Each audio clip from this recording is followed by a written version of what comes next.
Hi guys, welcome back to Flora Fun and Food. My name is Lauren and today I'm going to show you how I made two different pasta sauces using the same base. Let's go. So the first step is to get a good amount of oil in a pan because we're going to be roasting off a bunch of cherry tomatoes. Now I was given these cherry tomatoes and they are starting to get really wrinkly, so I needed to use them. I have 8 packs of these, and so I'm just pulling out any that are mushy or moldy or anything like that. I washed them when I first got them, so that's probably why they molded. Then I'm going to go in with about a tablespoon of salt just to get that going. Give it a nice stir, and I really want to get some nice char marks on these. I really love kind of like the charred roasted tomato flavor, so I'm going to let them burn just a little bit. And then I added in 2 diced onions. I think onion just adds a really good flavor to pasta sauces. So give that a good mix. Let them just kind of start stewing.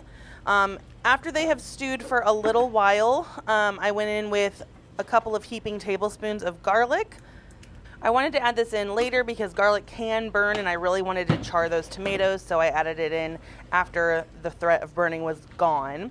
And then I added in my spices. So I did about 2 tablespoons of dried basil, about a tablespoon of Aleppo pepper. Now this is not really spicy, it's just a good flavor. And then I went in with just a pinch of crushed red pepper because mine is extra spicy. I bought a different variety. About 2 tablespoons of black pepper, and those are gonna be my spices. So you wanna kind of toast those in the oil for a little bit and then get them nice and incorporated and mixed in with everything else. And we really want to let this sit and let the flavors just kind of marinate together, but we don't want it to burn. So add 2 cups of water and just let that simmer on a low heat for at least 30 minutes, but the longer you leave it, the better it's going to taste.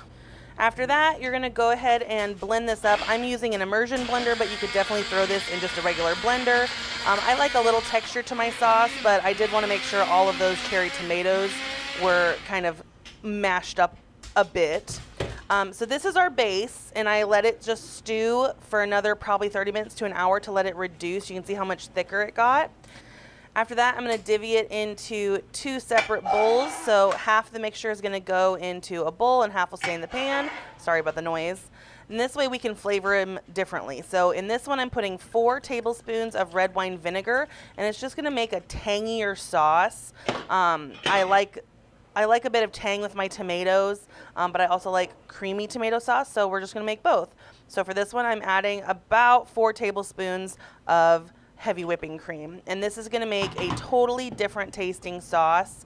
And make sure that you're tasting as you go. I tasted my vinegar one, and it was just a little too tangy, so I went in with about 2 tablespoons of sugar and just let that kind of, dissolve in, and it was perfect. So if it's too sour, add some sugar and it'll balance it out nicely. The creamy sauce was perfect. So I really like both of these recipes. I hope you give them a try. If you like this video, please give it a thumbs up and head over to my channel to subscribe for more content like this, and I hope to see you again very soon. Thanks guys. Bye.